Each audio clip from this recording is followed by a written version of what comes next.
Please click the subscribe button and the notification icon. It will help us a lot.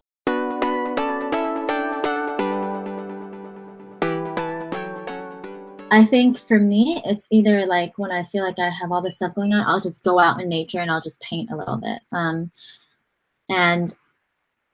lately, what I've been realizing with that is another epiphany that I've had is that I've lately released that stress from when I go out to plein air painting. I like have to create a beautiful painting. Beautiful in a subjective sense. You know, what I might think is nice, other people might not. What I think is ugly, people will be like, whoa, that's so cool.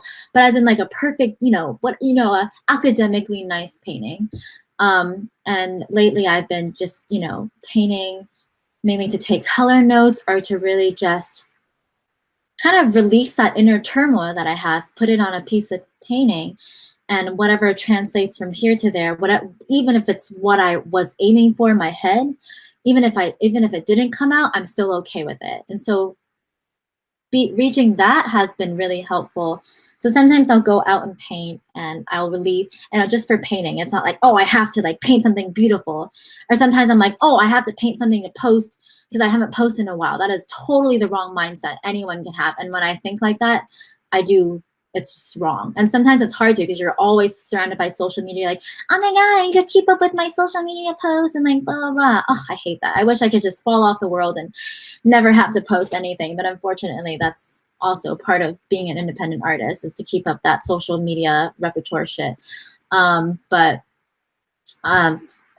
I think just going out and just enjoying and just being one with nature, that helps me come back to my center.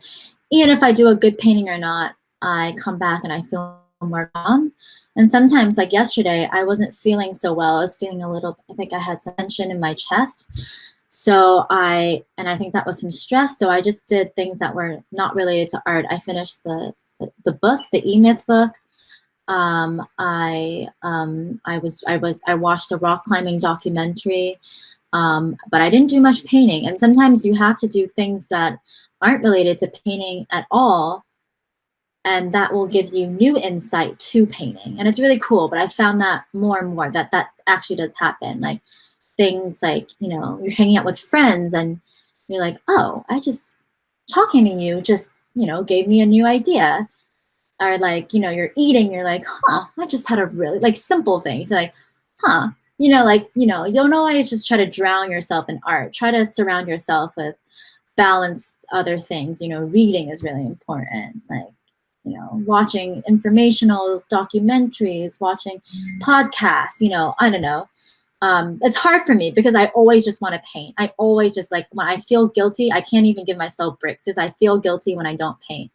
It's really bad, but it's really important to give yourself rest, and I'm learning that more and more.